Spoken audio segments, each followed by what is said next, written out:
कि किसी ब्राह्मण का ऑपरेशन होना है और उसको ब्लड की जरूरत है, और वो ये कहा उसने कि मुझे तो केवल ब्राह्मण का ही ब्लड चाहिए, किसी और का ब्लड हाथ से छिन गई, सरकारी संस्थान बिक गए, किसका इंतजार कर रहे हो? फिर से उम्मीद कर रहे हो कि डॉक्टर बाबा साहब पैदा होंगे, वो आके फिर से आपके लिए लड़ेंगे, वो हक अधिकार दिलवाएंगे? डॉक्टर बाबा साहब अम्बेडकर वापस आने वाले नहीं है, माननीय कांतिराम साहब वापस आने वाले नहीं है। हमें और आपको अपने बच्चों को डॉक्टर बाबा साहब अम्बेडकर बनाना होगा। वो इन पीड़ित परिवारों से मिलकर इनको 25-25 लाख का मुआवजा जैसे दूसरों को दिया है उसी तरह देने के लिए तैयार है या नहीं है?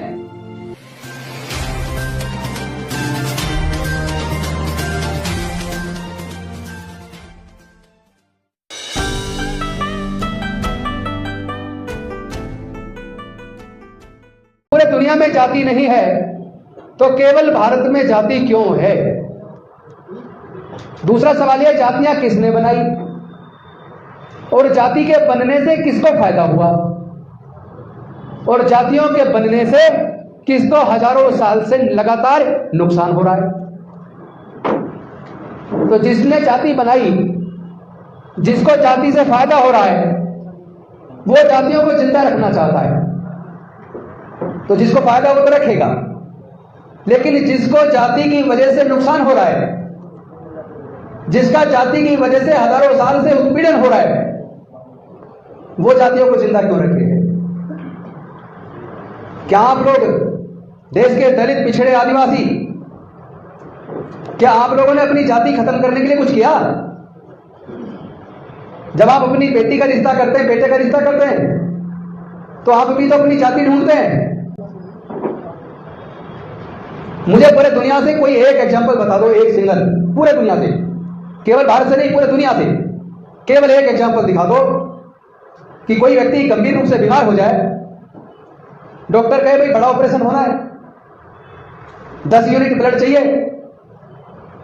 जिसका ऑपरेशन होना है, अगर वो ब्लड की उसको जरूरत है जान बचाने के लिए, पूरे दुनिया से एक जगह एक एग्जांपल दिखा दो कि पीड़ित ने यह कहा हो कि मुझे केवल ईसाई का ब्लड चाहिए, या मुझे केवल हिंदू का ब्लड चाहिए, या मुझे केवल मुसलमान का ब्लड चाहिए, या मुझे केवल सिख का ब्लड चाहिए।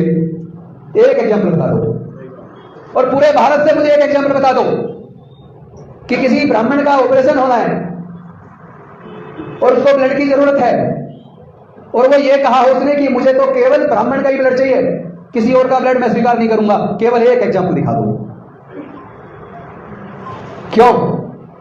क्योंकि इंसान को केवल इंसान का खून चढ़ सकता है।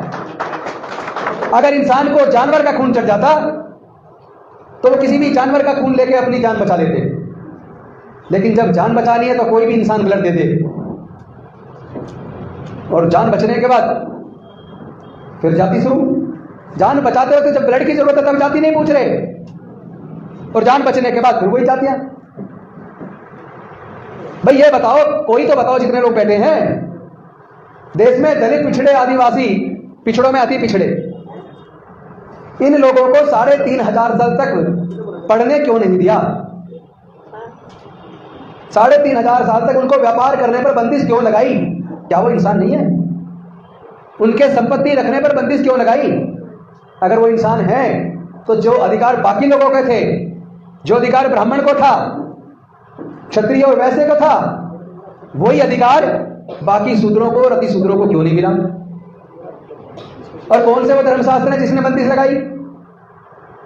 क्या आप ऐसे धर्मशास्त्रों को मानोगे जो आपको इंसान का दर्जा देने को तैयार नहीं है? क्या आप ऐसी सामाजिक व्यवस्था को मानोगे जो आपको मूंछ रखने पर हत्या कर देती हो?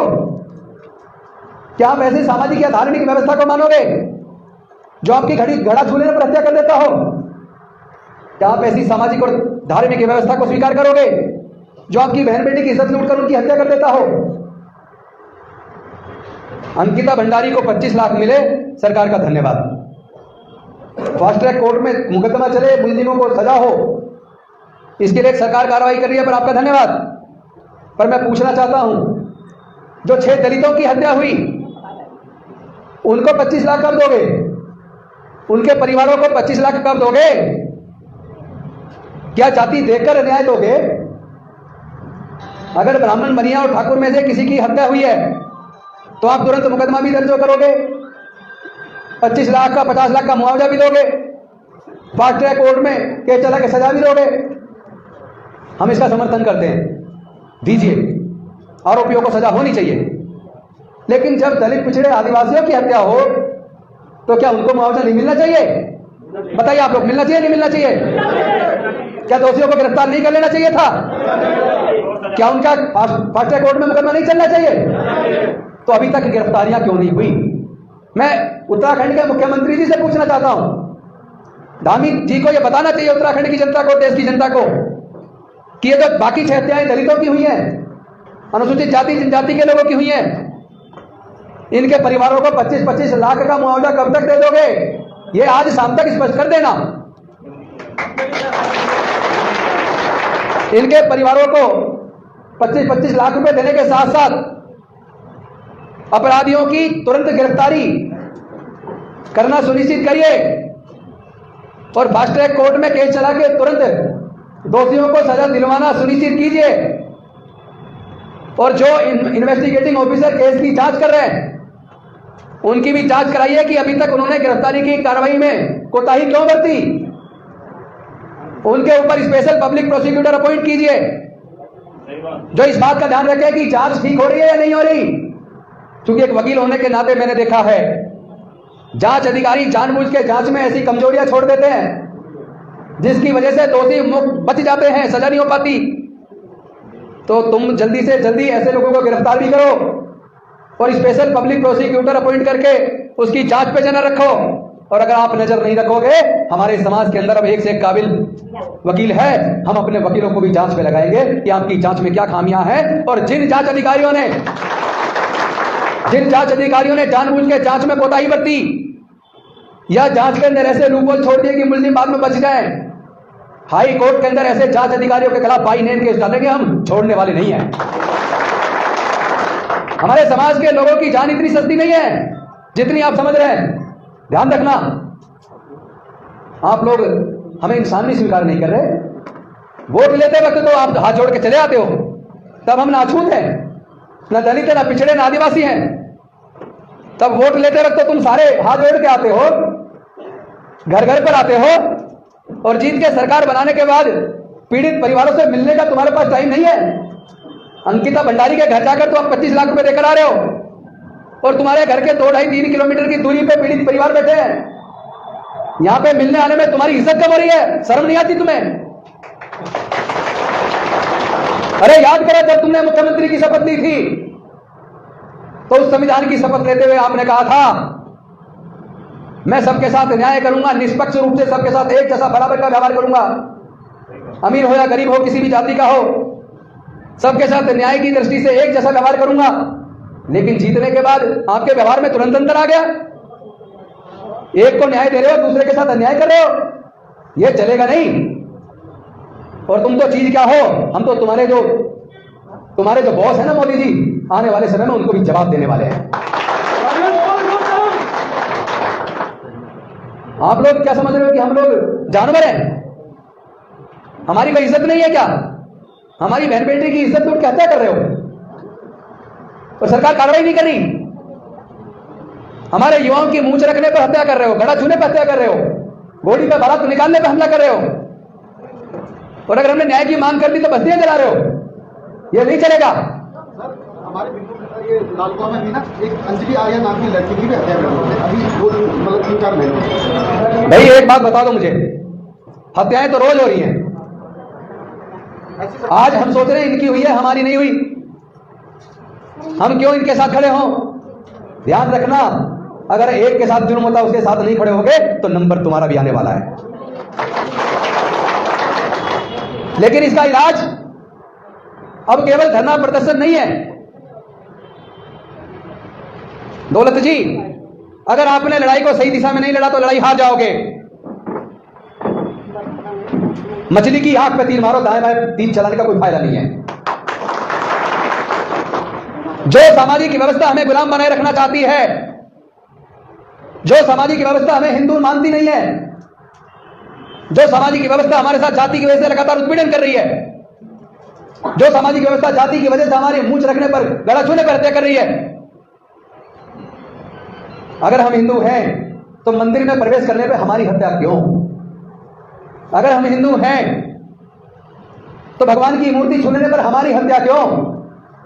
अगर हम हिंदू हैं, तुम मूंछ रख सकते हो तो हम भी मूंछ रख सकते हैं, हमारी मूंछ रखने पर हत्या क्यों? अगर हम हिंदू हैं तो जिस घड़े से तुम पानी पी रहे हो उस घड़े से पानी हम पिएंगे तो हमारी हत्या क्यों? अगर तुम इस बात का जवाब देने को तैयार नहीं हो तो ऐसे धर्म में हम अब बने रहने के लिए बिल्कुल तैयार नहीं है। हमने संकल्प किया है 2024 तक या तो भारत की सरकार और सारी राज्य सरकारें देश में से जातिवाद को जड़ से खत्म करने के लिए कानून लेकर आए, हमारे साथ खड़े हों। नाम के सामने तिवारी, वर्मा, शुक्ला, मिश्रा, रावत, जाटव, इस तरह के जितने भी टाइटल हैं इस पे बंदिश सरकार लगाए।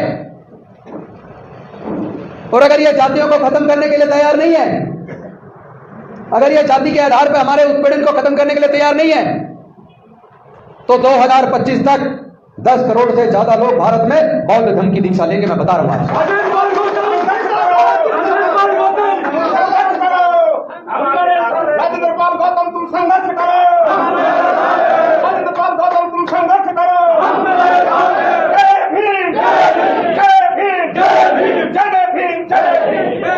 एक सवाल का जवाब दे दो। अगर ये तुम्हें हिंदू मानने को तैयार नहीं है, अगर तुम्हें काबिल होने के बावजूद मंदिरों में पुजारी बनाने के लिए तैयार नहीं है, अगर तुम्हारे बच्चों को दूसरी की तरह जैसे उनको न्याय दे रहे उनकी तरह न्याय देने को तैयार नहीं है, तो क्या फिर भी तुम इसी धर्म, धार्मिक और सामाजिक की व्यवस्था में जिसमें कोई जन्म से नीच है और कोई जन्म से ऊंच है, क्या उसी व्यवस्था में बने रहना चाहोगे? तो क्या आप इस संकल्प को लेने के लिए तैयार हैं कि अगर सरकारों ने जातिवाद खत्म नहीं किया तो हम सब लोग बौद्ध बनेंगे? पूरे देश के दलित, पिछड़े, आदिवासी बौद्ध बनेंगे। हम बौद्ध बनेंगे, हम तैयार हैं, बौद्ध बनेंगे। तो अभी हमें देखना है कि सरकार क्या कार्रवाई करती है। दौलत जी, आप मुझे सूचना दे देना शाम तक धामी जी का क्या संदेश आपके पास आ रहा है। वो इन पीड़ित परिवारों से मिलकर इनको 25-25 लाख का मुआवजा जैसे दूसरों को दिया है उसी तरह देने के लिए तैयार है या नहीं है? अगर तैयार नहीं है तो आगे की रणनीति हम आपको बताएंगे। फिर मैं आप सबसे पूछना चाहता हूं, 3500 साल की गुलामी बड़े मुश्किल से डॉक्टर बाबा साहेब अम्बेडकर ने तोड़ के हमें इंसानियत का दर्जा दिया। क्या तुम अपने बच्चों को दोबारा से गुलाम देखना चाहते हो? नहीं। लेकिन ये तो गुलाम बनाना चाह रहे हैं, ये तो गुलाम बनाना चाह रहे हैं। उसके लिए काम ऑलरेडी उन्होंने कर दिया है, तुम्हारा ध्यान नहीं गया क्योंकि हमारे लोग जागरूक नहीं है ना। हम लोग को यही नहीं पता ये वोट की जो कीमत है, इसकी क्या कीमत है। हमें तो अभी इस इतिहास का भी नहीं पता हमारे लोगों को। जब भारत आजाद होने वाला था तो यह सवाल था संविधान सभा के सामने कि अब अंग्रेज जाने वाले हैं, अब देश आजाद होने वाला है, अब हमें अपनी सरकार चुननी है, तो वोट का अधिकार किस किस को मिलना चाहिए। जब संविधान सभा में इस बात पर चर्चा शुरू हुई कि भारत में वोट का अधिकार किस किस को मिलना चाहिए, तो आपको जान के ताजुब होगा ज्यादातर संविधान सभा के सदस्य केवल 3 कैटेगरी को वोट का अधिकार देना चाहते थे। 3 को। एक कैटेगरी थी जो इनकम टैक्स पे करते हैं, पूंजीपति, केवल पूंजीपति इनकम टैक्स जो पे करते हैं उनको वोट का अधिकार देना चाहते थे। और दूसरा जो बड़े बड़े जमींदार हैं उनको वोट का अधिकार देना चाहते थे। और तीसरा जो ग्रेजुएट हैं उनको वोट का अधिकार देना चाहते थे। तब डॉक्टर बाबा साहेब अम्बेडकर जी ने सोचा कि हिंदू धर्म शास्त्रों में लिखकर हमारे लोगों को 3500 साल तक पढ़ने लिखने पर, स्कूल में प्रवेश पर धार्मिक बंदिश थी। इस वजह से हमारे लोग पढ़ नहीं पाए, तो ग्रेजुएट नहीं हो पाए। तो फिर जब ग्रेजुएट नहीं हो पाए तो हमारे लोगों को इसका मतलब है ये वोट का अधिकार देना नहीं चाहते। दूसरा उन्होंने सोचा धर्मशास्त्रों में लिखकर हमारे लोगों के व्यापार करने पर और संपत्ति रखने पर धार्मिक बंदिश थी। इस वजह से हमारे लोग ना तो व्यापारी बन पाए ना जमींदार बन पाए, तो फिर वो इनकम टैक्स पे भी नहीं बन सकते थे। इसका मतलब यह हुआ देश के दलितों, पिछड़ों, आदिवासियों को और देश की महिलाओं को वो लोग वोट का अधिकार नहीं देना चाहते। संविधान सभा के सदस्य यानी कि केवल 5% लोगों को वोट का अधिकार मिलना था। तो डॉक्टर बाबा साहेब अम्बेडकर संविधान सभा के सामने अड़ गए। उन्होंने कहा कि केवल इनकम टैक्स पेई को या बड़े जमींदारों को या बड़े पूंजीपतियों को वोट का अधिकार नहीं मिलेगा, बल्कि भारत में रहने वाले सभी लोगों को समान रूप से वोट का अधिकार मिलेगा और सबकी वोट की कीमत बराबर होगी। लेकिन जरा सोच के देखो, अगर डॉक्टर बाबा साहेब अम्बेडकर हमारे आपके सबके लिए नहीं लड़ते और देश में केवल 5% लोगों को वोट का अधिकार मिला होता, तो क्या कोई तुम्हारे बच्चों के लिए स्कूल अस्पताल खुलते? क्या कोई तुम्हारे बस्ती में कोई विकास का काम होता? अरे हमें सबको, देश की महिलाओं को, दलितों को, पिछड़ों को, आदिवासियों को पूरे जीवन डॉक्टर बाबा साहेब अम्बेडकर का सम्मान करना चाहिए कि उन्होंने हमें वोट का अधिकार दिलाया और सबके वोट की कीमत बराबर। लेकिन हम लोगों ने क्या किया? हमने अपने उस वोट की कीमत को नहीं समझा। हमने शराब की बोतल में, 1500 रुपए में, 10-5 किलो अनाज में अपना इस वोट के अधिकार को बेच दिया। और हम लोग ये भूल गए, जिन पूंजीपतियों के पैसे से ही हमारी वोट खरीद रहे हैं, उन्हीं पूंजीपतियों के हाथों वो पूरा देश बेच रहे हैं। बेच दिया ना, इंडियन रेलवे बेच दिया, एयर इंडिया बेच दिया, एयरपोर्ट बेच दिए, पेट्रोलियम कंपनियां बेच दी, गैस कंपनियां बेच दी, इंश्योरेंस कंपनियां बेच दी, बैंक बेच दिए, बाल्को बेच दिया, नाल्को बेच दिया, आईटीडी के होटल बेच दिए। देश के जितने उपक्रम थे ज्यादातर इस सरकार ने बेच दिए। चूंकि या तो देश के लोगों को सक्षम बनाया जा सकता है या फिर अपने किसी दोस्त को बनाया जा सकता है। तो मोदी जी के दोस्त, जिनका पूंजीपतियों की लिस्ट में जो 207वें नंबर पे थे पूरे दुनिया में, 8 साल की सरकार इनकी हुई है, 8 साल में उन्हें इन्होंने 3रे नंबर पर पूरे दुनिया में अमीर बना दिया। तो या तो दोस्त को बना सकते हैं या देश को बना सकते हैं। तो देश को गरीब बना के बेच दिया और अपने दोस्त को अमीर बना दिया। और हम लोग अपनी वोट फ्री में शराब की बोतल में, 10-20 किलो अनाज में और 1500 रुपए में बेच रहे हैं। तो गलती किसी और की नहीं है, हमारी है। इसलिए हमें न्याय नहीं देंगे। न्याय चाहिए तो अपनी ताकत को पहचानो, सामाजिक रूप से सब लोग एकजुट हो जाओ और ऐसी सामाजिक व्यवस्था को ठोकर मार दो जो कोई तुम्हें जन्म से नीच बनाती हो। ऐसी सामाजिक व्यवस्था की हमें जरूरत नहीं है। हमें न्याय चाहिए और मान सम्मान और स्वाभिमान का जीवन चाहिए। और शेर बनो। बाबा साहब कह के गए, बलि तो बकरों की दी जाती है, शेर बनो शेर। जीवन लंबा बेशक ना हो, छोटा हो, पर स्वाभिमान से भरा हुआ होना चाहिए। तो मैं आप सबसे निवेदन करता हूं, आप लोग इनकी साजिशों को समझो। बाबा साहब ने तो हमारे पढ़ने लिखने के रास्ते खोले, आगे बढ़ने के रास्ते खोले, लेकिन इन्होंने वो सारे रास्ते बंद कर दिए।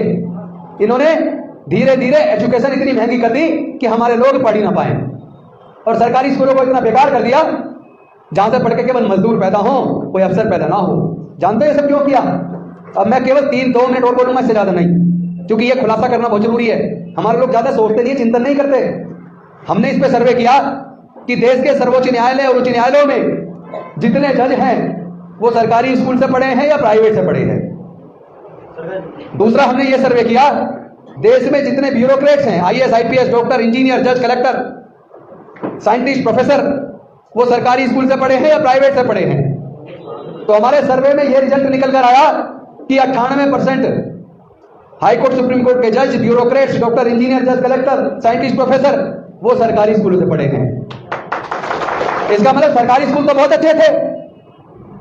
फिर ये क्या हुआ कि अचानक अब से 30-40 साल पहले सरकारी स्कूलों को कमजोर करना शुरू कर दिया और प्राइवेट स्कूल खोलने शुरू कर दिए। और जो प्राइवेट स्कूल खुलते चले गए, वैसे ही सरकारी स्कूल कमजोर होते चले गए। और आपको शायद पता ना हो, RTI से जो आंकड़े निकल कर आए हैं सूचना के अधिकार से, पिछले से 15 से 20 सालों के अंदर देश के अंदर 1.5 लाख से ज्यादा सरकारी स्कूल बंद हो गए।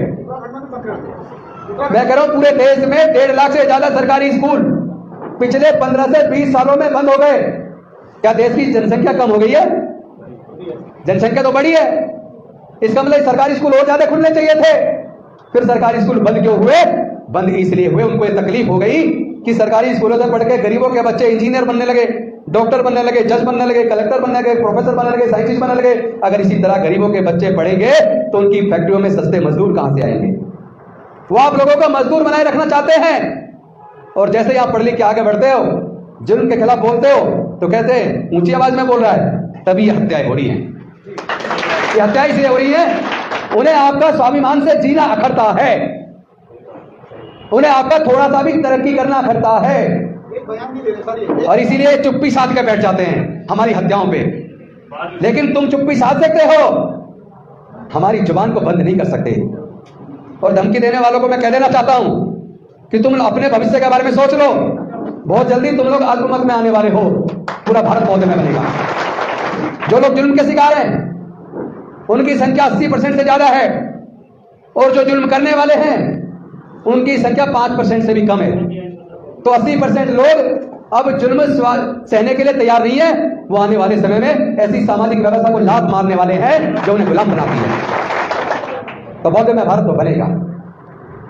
अगर आपको थोड़ी सी भी समझ हो तो इस बात को समझ लो, कुदरत ने सबको इंसान पैदा किया है, इसीलिए पूरे दुनिया में जाति नहीं है, जाति चालाक इंसानों ने भारत में बनाई है।